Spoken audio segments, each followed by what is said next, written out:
Hi, everyone, and welcome back to Current Affairs Unfiltered. I'm your host, Paige Fullman. Today, we're diving into one of the most quietly corrosive forces in American democracy, money. From super PACs to dark money, campaign finance has become the lifeblood of political influence and the root of a whole lot of dysfunction. To help us out with this conversation, we're going to be chatting with Dan McMillan. Dan founded and leads Save Democracy in America, a nonpartisan campaign to put the American people in charge by making voters the donors who fund candidates' election campaigns. Dan earned a PhD in German history from Columbia University and a law degree from Fordham. He has worked as a history professor and as a prosecuting attorney. In 2014, Dan published an acclaimed book for the general public about why the Holocaust happened, titled How Could This Happen? Explaining the Holocaust. He then began researching and writing a book about money and politics. In 2020, Dan recognized that direct political action was urgently needed and launched his campaign to build support among the American people for the voter dollars reform. In his youth, Dan was an accomplished rock climber and ice climber.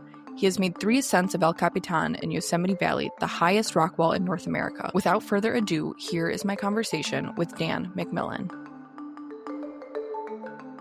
Dan, thank you so much for coming on. It is so great to have you. Thank you so much for having me, Paige. Of course. So I'm hoping we can start. We talked a little bit before we recorded the episode about your call to action. I'm wondering if you could explain that to our listeners. Why is now the time we have to rise up and reclaim our democracy? Well, now is the time because the political system is manifestly failing. Both parties, I think, on both sides of the aisle really have forgotten what government by the people is, are no longer committed to democracy. On the Democratic side, we saw that in the conspiracy to conceal Joe Biden's decline, in the refusal to hold a competitive primary, which disenfranchised their voters, 2/3 of whom said, we don't want him to run again, in not holding an open primary, but rather having a Harris coronation when Biden stepped away.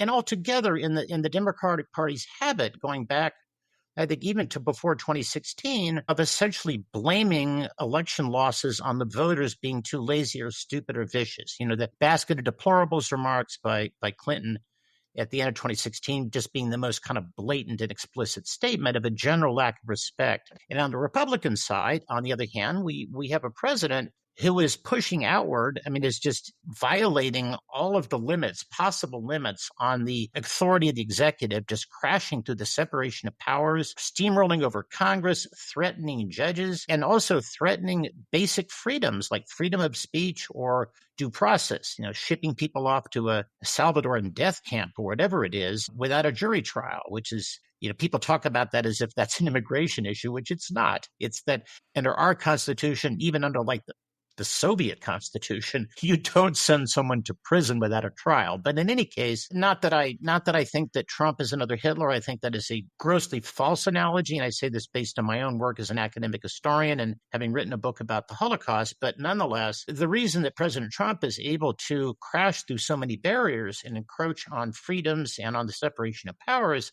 is not that he is so powerful or so determined. It's because the political class on both sides of the aisle, elites, the leaders of civil society, just don't care anymore, don't believe in government by the people anymore. And also, the political system is just manifestly failing in such basic tasks. And here we are, we're borrowing $2 trillion a year just to keep the lights on. These deficits, as far as the eye can see, which is completely unsustainable, and neither party has a plan, a serious plan, or even an unserious plan for addressing these deficits. You have healthcare costs, and this contributes to the deficit. We're spending twice as much per American for healthcare as most of our friends and allies, Canadians, French, and so on. We're getting terrible results with our average life expectancy, at least 4 years behind so many other countries. And the list goes on and on. We have so many challenges in our country, and there's so many that the political system is not even talking about anymore. But this is not just something to be upset about or to be frightened of, although the situation is dangerous, because it is also a tremendous opportunity, because 85% or more of Americans consistently in recent polls say the system is hopelessly broken. A majority say the system has been broken for decades, and they're right about that. I remember this going back to the 1980s, well before your time. And not only that, but more and more Americans are putting their finger on the number one cause of the system's dysfunction and of our being disenfranchised, which is the role of money in politics. The simple fact, and this is one of the things that set us apart from all other sort of wealthy societies, namely that thanks to our Supreme Court, we don't place any limits on the cost of campaigns. Our election campaigns are astronomically expensive, and they're funded entirely with private donations as opposed to public funds, as you see in most of the parliamentary democracies, at least in part. In any case, what is there is a tremendous will and desire on the part of the American people for fundamental change, and the system is breaking down. And it is at moments of systemic breakdown that systemic transformation is possible. By no means inevitable. There are a lot of ways this could go that are absolutely terrible. But I tell you, I've been following our politics since I turned 20 in 1980, and I've seen it's just gotten bad to worse and worse almost with every election cycle. I've just felt as a citizen more and more powerless, and just seen us kicking the can down the road on one problem after another in this country. And this is the first time I have felt a measure of real confidence that we can turn this around, not least also because I've been actively working for many years now on finding kind of what is the best first step that we can take together to start taking back our say in how we are governed. And quite simply, since money in politics is the issue, let's make ourselves the donors who fund these expensive election campaigns so that when they get to Washington, our elected representatives will keep doing what they're doing now, taking care of their donors. Only if we're the donors, they take care of us, and presto changeo, we become a democracy again. It's a little cynical to put it that way, but it kind of is like that.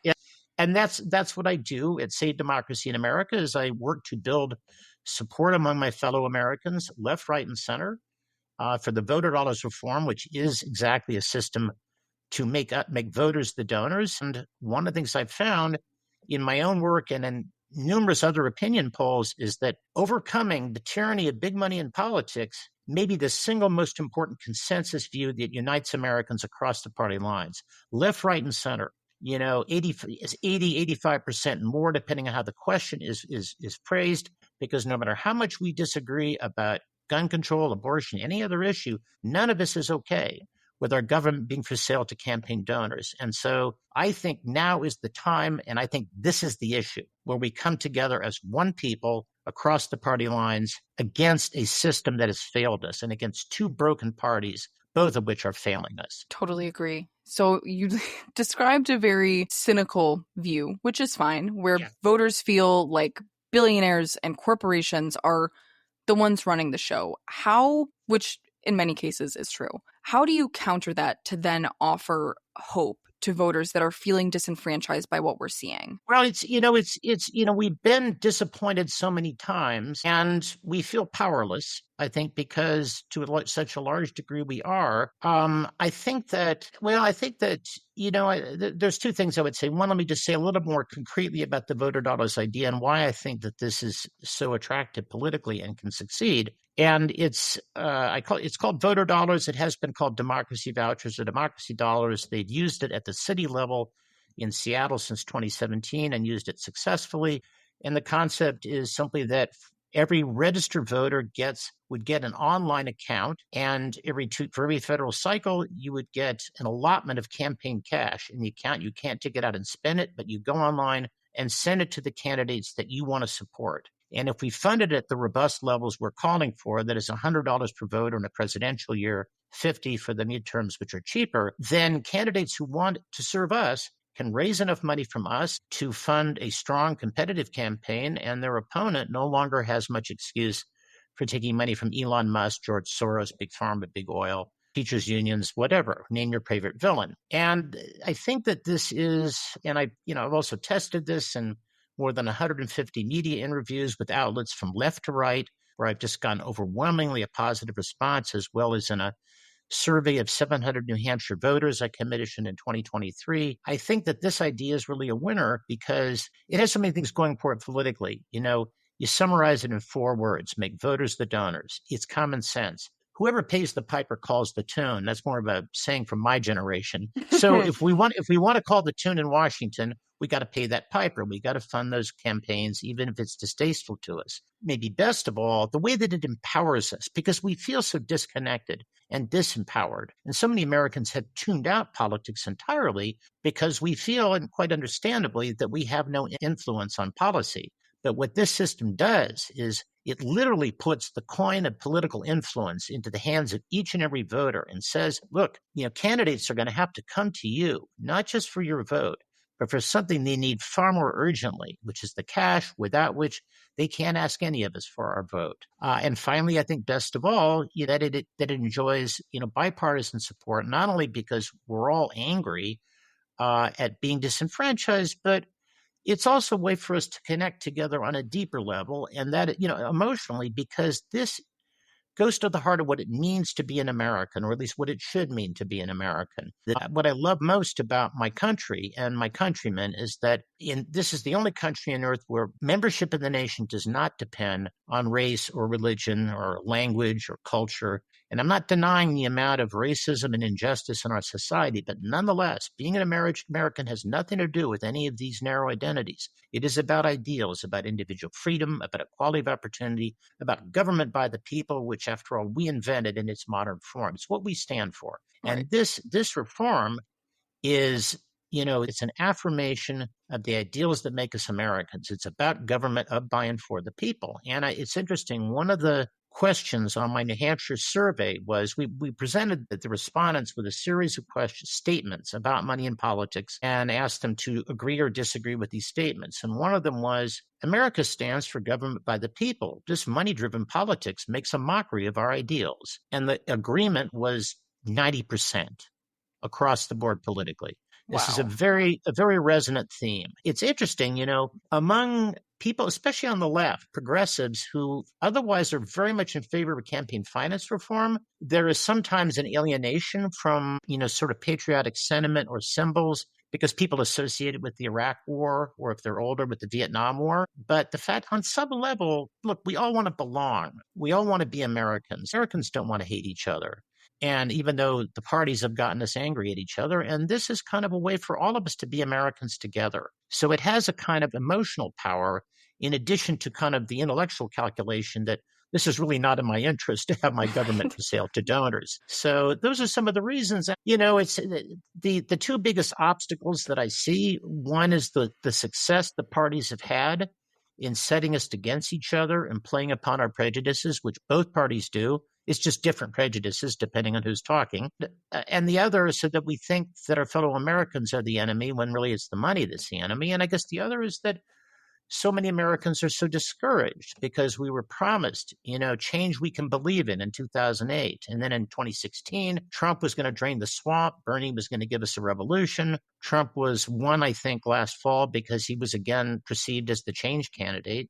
But the change never came. And I think the main reason the change candidates never offered a plan for change is that what most needs changing is our government being for sale, money and politics. And the candidates are too busy raising it to attack it. Right. And that's kind of the catch-22 that's kept the country stuck. But I feel that the massive bipartisan constituency for this reform, for voter dollars, already exists. It's just that most of the constituents don't yet know it because they have not had a chance to hear about this. But I feel that once we get the word out and once more Americans hear from each other, I saw an interview about this. I saw Paige Fulman's excellent podcast, and she said it was okay, so it must be good. But in any case, that I think it's something that can snowball once enough people know about.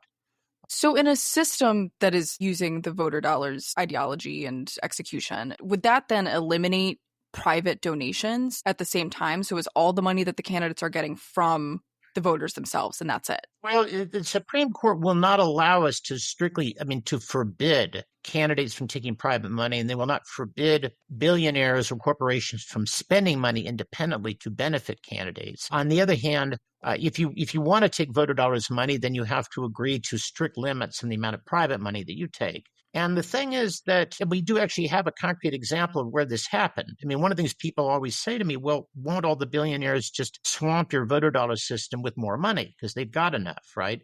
But in 2018, Jeff Bezos and some of his cronies decided they wanted a city council more to their liking. I think in particular, they wanted to prevent a new property tax that they didn't like. And so they spent an unprecedented $1.5 million in 7 city council races. And because the people of Seattle had been educated about the importance of money as a source of influence through the ballot initiative campaign in 2015 that had established the voter dollar system, and they'd used the voter dollar system in 2017, it completely backfired. I mean, everyone was outraged, the media, the people, and the Bezos candidates went down to defeat. And I think that's a good, an encouraging sign of what would happen in future. I guess another way to put this, Paige, is that, this reform, making this happen, no help's going to come from Washington, even from sort of progressive politicians who've made some noise about money in politics.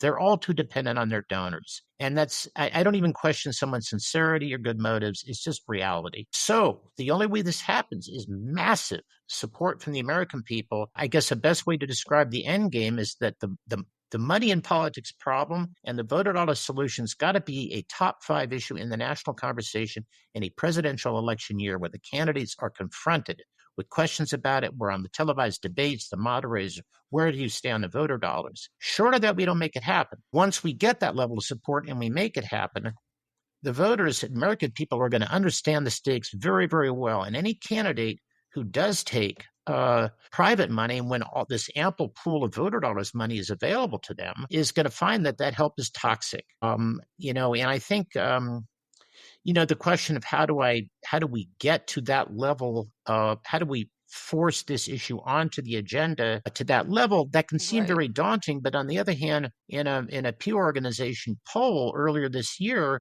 they do this poll every year, or even several times a year, that they give the respondents sort of 20 major issues, immigration, economy, this, that, and ask them to pick 4 or 5 that they think of as major issues.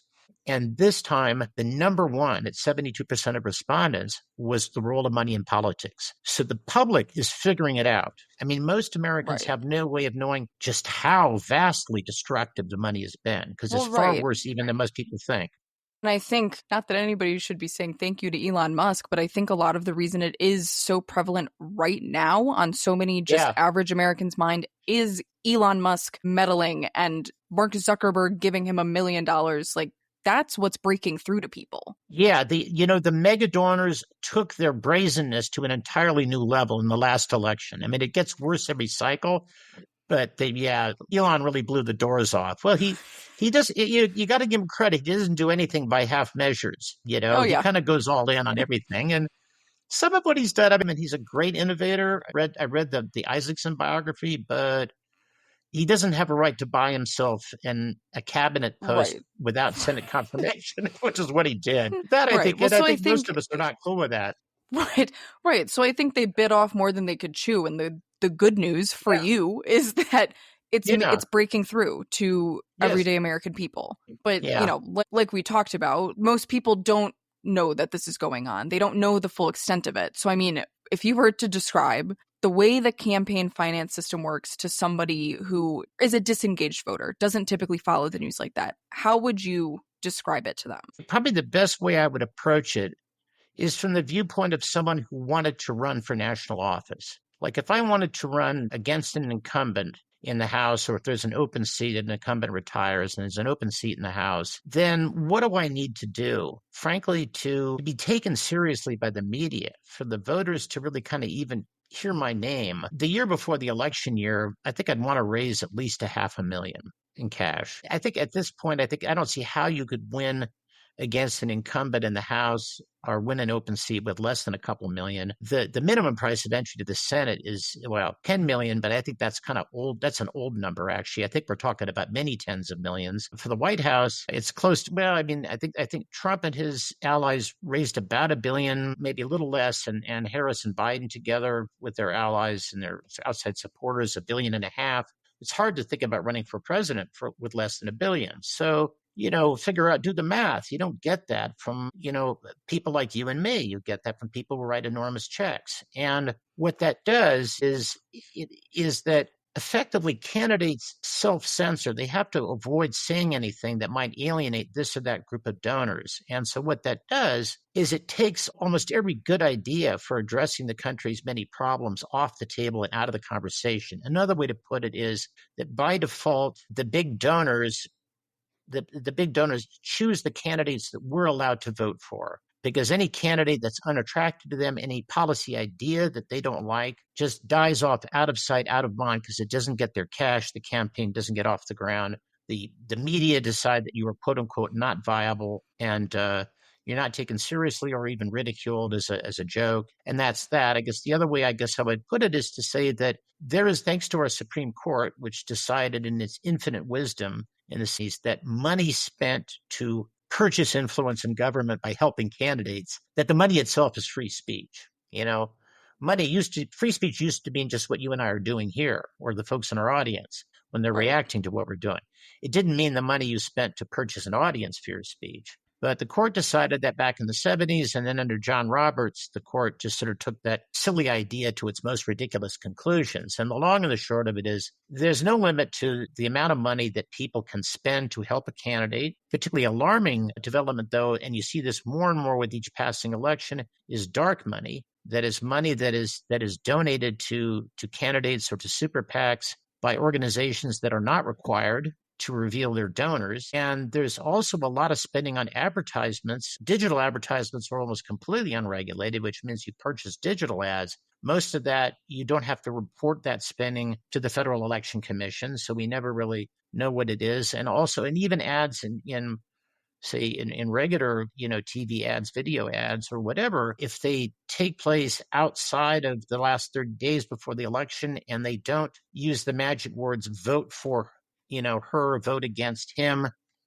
then that spending doesn't have to be reported at all. For a while, the political actors were voluntarily reporting some of that to the FCC. Literally, we know that the amount of reported dark spending, that is, we know it comes from entities that are not required that don't report their donors. It had to be well over $1 billion in the last cycle, but we don't know how much additional dark money spending there was that wasn't reported to the FCC, because the requirements are so lax. It's right. Think about that. You've got people donating huge amounts of money to determine who supposedly represents us in Washington, and we're not even allowed to know their names. That gives you another way of putting it. But I think the thing is that people tend to focus on obvious examples of influence peddling, like, big pharma has got Congress in its pocket. It's one of the biggest donors year in and every cycle to candidates. Consequently, we are the only sort of wealthy country, advanced, sort of first world country that does not regulate prescription drug prices, and Americans pay at least twice as much for prescription medicines as Germans, Canadians, Koreans, Australians, and so on. And of course, you have in recent years surveys showing that as many as 1 American in 5 in the last year didn't take medicine prescribed by their doctor, or tried to stretch out the cost by only taking the dose every other week, or things like that. Having to choose between taking your medicine and putting food on the table. And as horrible as that is, that sort of obvious influence peddling, it's really only the tip of the iceberg. The mass of the iceberg is all the things that are not said, all the things that become taboo, all the good ideas that so many people have. And you go out, I talk to people and all kinds of different activists and groups, left, right, and center, conservative. There's so many Americans with great ideas to make a good life for our people. But all those ideas are just dead in the water, because any idea that is going to be unappealing to donors, and the elections have gotten so expensive now that really it's not enough just to take money from the dominant industry in your district. You gotta beg everyone for money.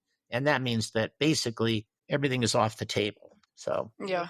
We're going back to the 80s probably, was there a moment for you where it just kind of clicked for you that money in politics wasn't just a problem, but it was the problem behind so much of the political dysfunction that we see? It was sort of a process. In the late 80s, particularly the election of 88, that was kind of a moment where we all kind of realized something had gone wrong, where just the political conversation seemed so trivialized. But at the time, people didn't know where it was coming from, so they blamed the media, but that was not really fair, because it was really the politicians. One thing that really I remember a vivid memory, this was in, say, 1995, It was in the 90s where Bill Clinton had a big birthday party that also was a fundraiser. And it showed him blowing out candles on a cake, and the headline in the New York Post was "Dollar Bill." And the Post is, by the way, New York Post is famous for its great headlines, of which the best known is "Headless Body Found in Topless Bar" back in the 70s. But that kind of clued. I mean, I began to sort of think, well, wait a minute. I was reading about how much money people had to raise, and I said, well, wait a minute. If they're raising all this money from these special interests, are they really paying interest to me? I guess a turning point was the Citizens United decision in 2010, which really opened the floodgates to sort of truly massive spending. Can you explain the Citizens United? Citizens United together with an appeals court, a court of appeals decision by the District of Columbia Circuit called Speech Now.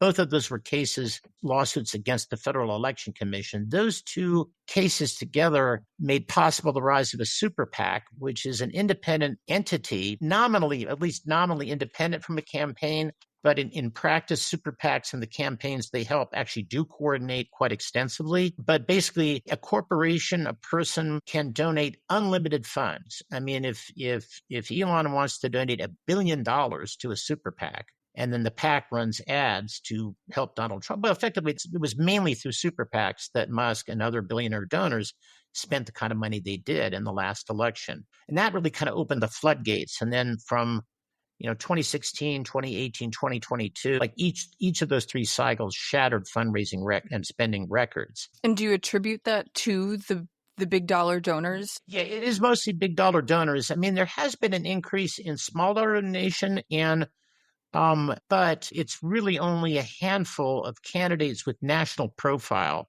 that can raise meaningful amounts of small dollar money. So it's the presidential candidates. Trump especially has done very well with small dollar money. And then you think about people like Bernie Sanders and AOC, who again have national support, national social media following. But other than that, the great majority of candidates, they can't raise anywhere near enough small dollar money out there to make a difference. Right. I guess you were asking how I got onto this. After the Citizens United decision, I was still writing my book on the causes of the Holocaust, but I started just doing some more research about money and politics. And then when I finished the Holocaust manuscript at the end of 2013, okay, my next book is going to be about money and politics and how we fix it. And then the spring of 2020, I'd read a number of terrific books on the subject about money and politics. And I said, another book's not going to move the needle politically. These books haven't made a difference. And it was kind of in the course, but it was really only a couple of years ago that I had my eureka moment.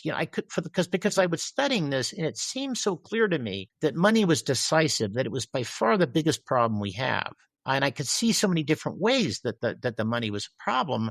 And yet, I would look at other people writing about politics and people commenting on politics who clearly saw it as a problem, but didn't give it the primacy that I do. And it was only a couple of years ago that it was a eureka moment that, wait a minute. Again, as I was saying earlier, the bulk of the problem is not the laws that get voted on. It's not the obvious influence peddling. It's all the things that we don't talk about. Right. And I think one of the reasons why, Americans, we have come to feel so, those of us, and it's really all of us in this country who I think really still believe in government by the people, and we have felt ourselves becoming more and more powerless, but we are sort of enervated and disoriented because you can't fight what you can't see. And this process, it is just the epitome of insidious. Because, the arms race and fundraising between the parties took off at the end of the 70s, but it's gradual. And what happens is just bit by bit, more and more problems, social problems, economic problems, policy solutions are first off the table politically and then out of sight, out of mind.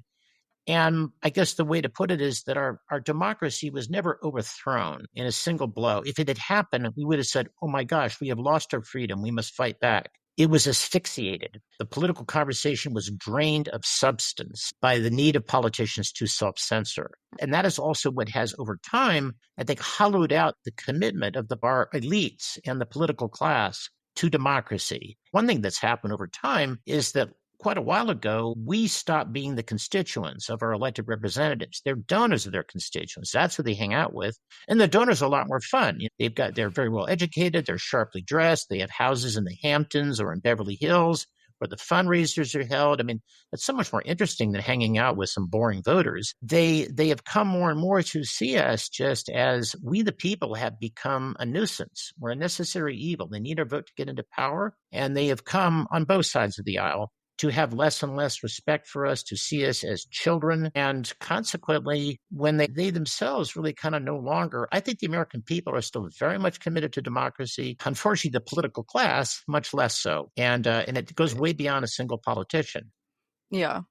And I But on think the you other can hand, kind of see that what you were talking about them seeing constituents as kind of being a nuisance in a lot of the town halls that we have seen come out since January, especially yeah, the people that kind of act so dismissive about their constituents that are having concern. Granted, I understand for them, it is a little bit annoying that they've probably had nobody at their town halls before, and now all of a sudden the room is completely full. I get that.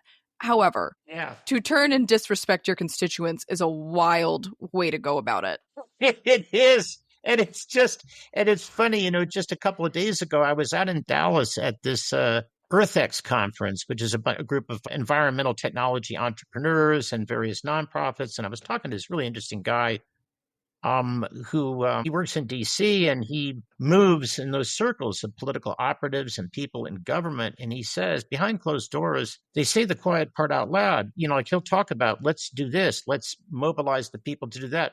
You can't do that. The people are stupid. They say it. We're stupid. And the thing is, we're not. They think we're children.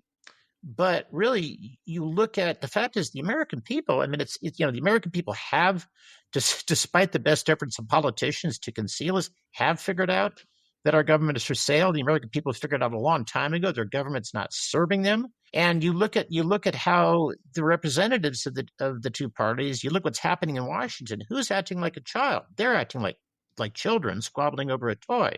We, the people, are the grown-ups in this equation. And I think when we were talking about sort of reasons to be optimistic now, and part of it is that I really just see such a constituency for change. I see a growing awareness of the money issue. I think that, all that's been missing that we've lacked is an actionable demand, a concrete goal that will have a big impact. Not that voter dollars is going to solve everything, far from it, but it doesn't have to solve everything. If we can just come together and notch a big win for ourselves as Americans, then we got some momentum, then we can tackle the other issues. But I think the other thing, I guess, about our country, I was talking earlier about how this is really the only country where ideals define the nation. And I think that, if you look at our history, again and again, you see that Americans are capable of a kind of idealism that I'm telling you, as someone who's taught world history with a doctorate in German history, you won't see in any other country. I mean, there's 800,000 Americans through our history who have given their lives in wars fought for the freedom of others. I mean, our freedom has not been under military threat since the War of 1812. And not that we haven't done terrible things. We have.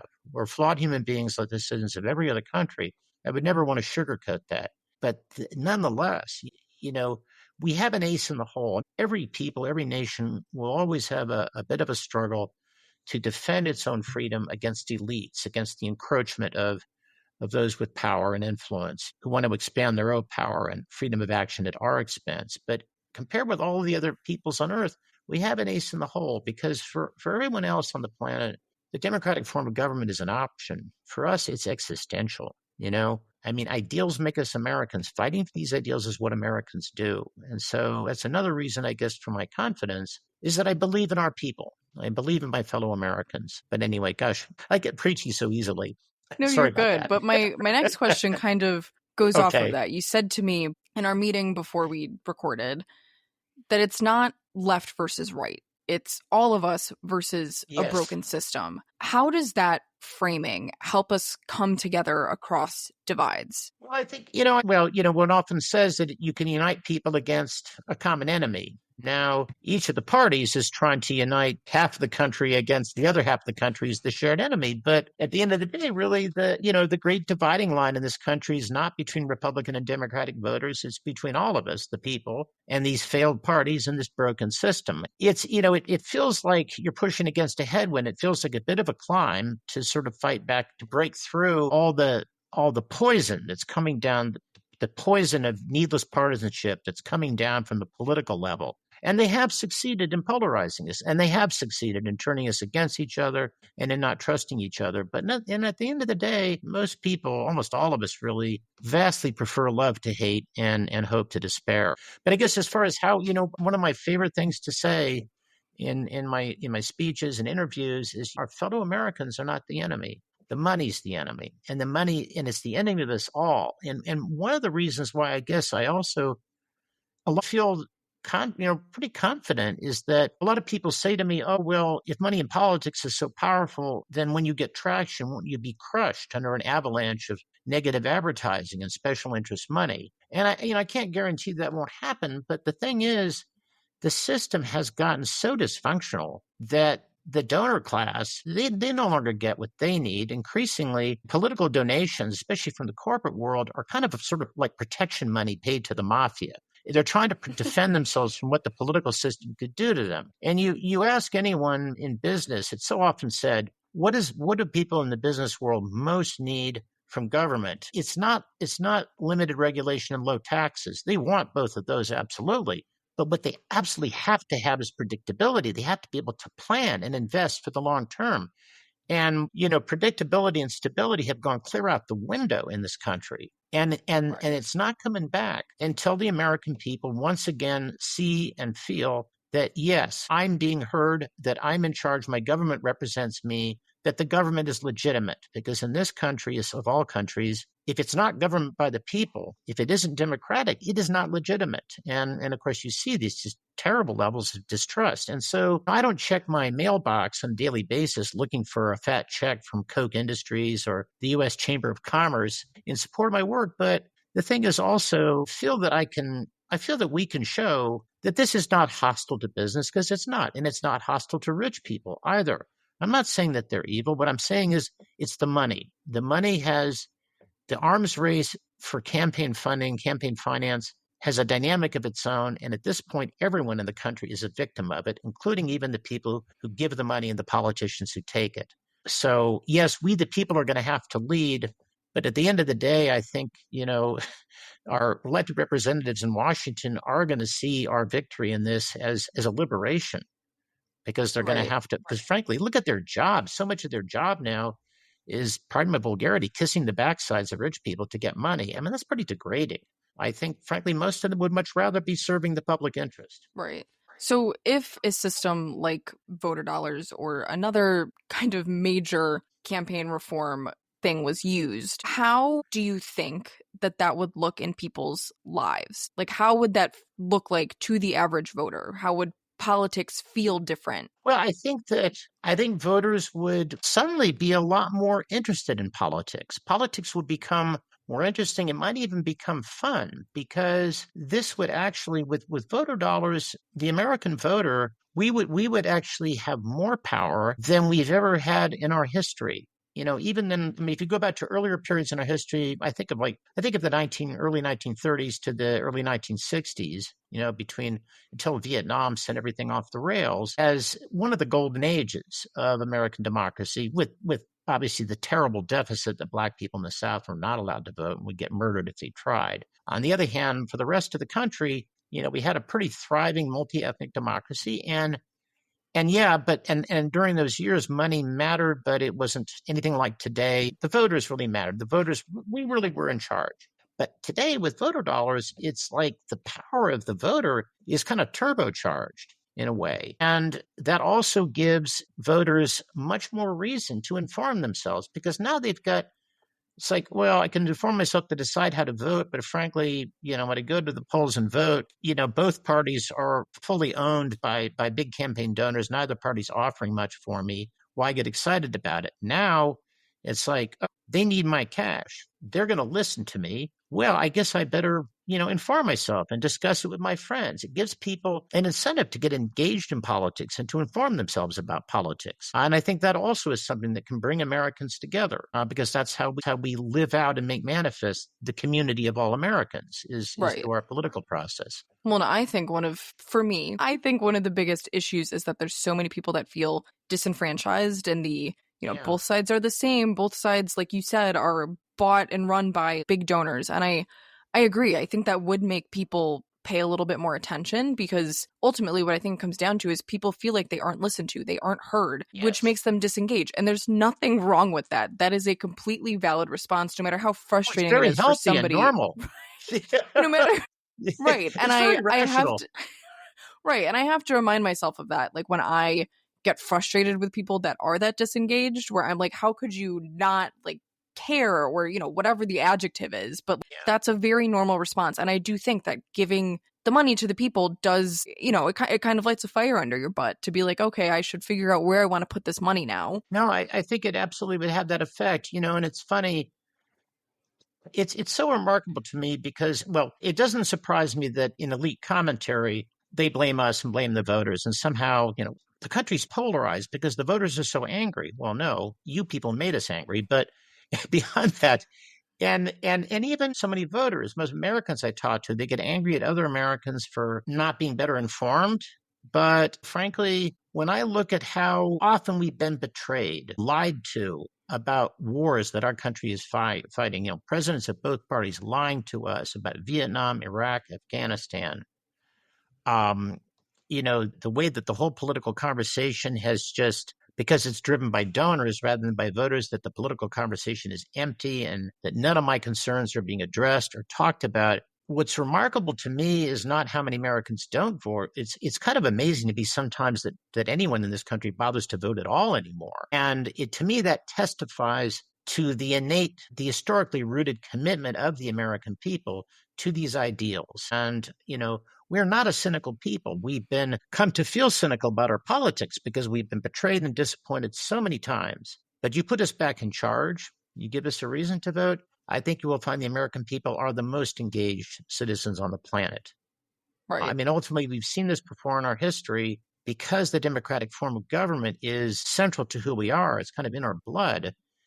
That except when we are thwarted by factors beyond our control, like world of money and politics, which we can't even see, right, you know, and even imagine is happening, except when we're blocked by factors beyond our control, I don't think anyone does democracy better than Americans. We have been the world's finest democracy in the past. We've been the model, the inspiration, the beacon of hope, you know, for people elsewhere. And, you know, I think we were going to be that country again. And for our own sake and for the sake of the world, we do need to be that country again. The world needs us.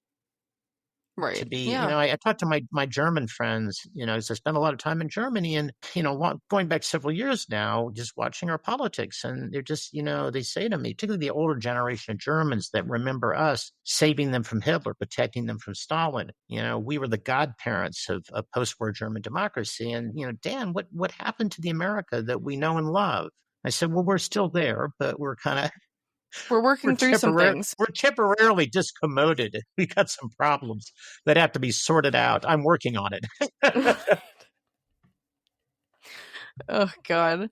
Okay, so just to close it out on more of a reflective kind of question, if you could get every single American to understand just one thing about the role of money in politics, what would you want it to be? That your fellow Americans are not the enemy. The money is the enemy, and it is the enemy of us all. And because it is the enemy of us all, even of the donors who give it, there is no reason why we cannot join together, defeat this money, and become once again the country that we were meant to be. Is there anything that people can do to actively be a part of that solution? Absolutely. I mean, I'm still actually working on building my online presence. I just hired a digital marketing firm, so I'm a little behind the eight ball. However, please do go to my website, and I'll give the URL twice. It's savedemocracyinamerica.org, savedemocracyinamerica.org. Although if you just Google Dan McMillan, Money and Politics, you'll find us as well. There are FAQs, links to a number of my media interviews. If you can share, links to the interviews, to this conversation with you, Paige, or to our website with friends by email or on social media, you can do a great deal of good. I go on radio and TV and on podcasts. I speak in person. I make my best case, but the people in the audience don't know me from Adam. But with someone who knows you, respects you, and trusts you, our message about money and politics and a message of optimism for our country's future, that message is always going to be 100 times more powerful coming from you than will ever be coming from me. So don't think you can't help move the ball down the field. Ultimately, that's how we win, one American at a time. So if you can get out there and, spare time, even just 5 minutes a week, you can really make a difference. And so Right. I'd be very grateful if you could. Everybody's got to start spreading the word about voter dollars. It's the way That's forward. Right. All right. That is all I have for you. Do you have anything else that you feel like I might have missed? Well, Paige, this has been great. And I want to thank you for this opportunity to get these ideas before our fellow Americans to help get the word out. In these dark times. And one of these wonderful things, I guess, about what I do for me is that most of the political messaging I see out there is gloom and doom and hatred. And It's really a privilege to be out there expressing what I think is, I guess one last thing I would like to throw in is, that when people hear that I'm optimistic about America, I get this very patronizing attitude. And it's because I don't know whether to laugh or cry or scream, but it's like, I have a history PhD from Columbia. I've been studying this for decades. I've studied our country compared to other countries. I'm telling you, this country is not like any other. And we have this built into us, this commitment to democratic principles that ultimately is going to win out if only we give ourselves a chance to let it win. So, people sort of, do you think that I'm optimistic because it makes me feel good? No. My belief in America, yes, it does come from the heart, but even more so, it comes from the head. It comes from everything I've learned from decades of studying politics and political history. Right. It's nothing wrong with being glass half full. I wish I could climb in your head and also feel that way, but that's okay. I'm happy that you feel that way. Well, it's not just, it's really, again, not about feeling, Right. It's about, I feel it's about knowing. It's about knowing. Yeah. Anyway. Thank you so much for coming on. It means a lot. This was, a great conversation. And I think, like you've been saying, money is the biggest issue and a problem that a lot of people just don't even know where to start. Well, I hope this has been helpful, and thank you so much for having me. Yep. Thank you guys so much for tuning in to this episode of Current Affairs Unfiltered. And thank you again to Dan for coming on this episode and talking about what money in politics actually means. If you'd like to support Save Democracy in America, the link to their website will be in the show notes. This is an issue that is really starting to gain traction in the public, and I'm so happy that it is. And Dan has done a fantastic job at advocating for voter dollar reforms and educating all of us on what money in politics actually looks like. I will be back next week in the briefing room where we'll be discussing the last 2 weeks of news. It always feels like 2 weeks is a little bit too long because something always happens immediately after I finish recording an episode. This week, it was the fact that George Santos got sentenced to 87 months in prison. A diva is officially down. But anyways, if you enjoyed today's episode, don't forget to follow, leave a review, or share it with someone who could use this information. And as always, if you have questions, topic suggestions, or just want to say hi, you can find me on social media at Current Affairs Unfiltered Pod on Instagram, or send me an email at currentaffairs.unfilteredpod@gmail.com. I'd love to hear from you. Keep asking questions, stay engaged, and remember to tell your friends about campaign finance reform.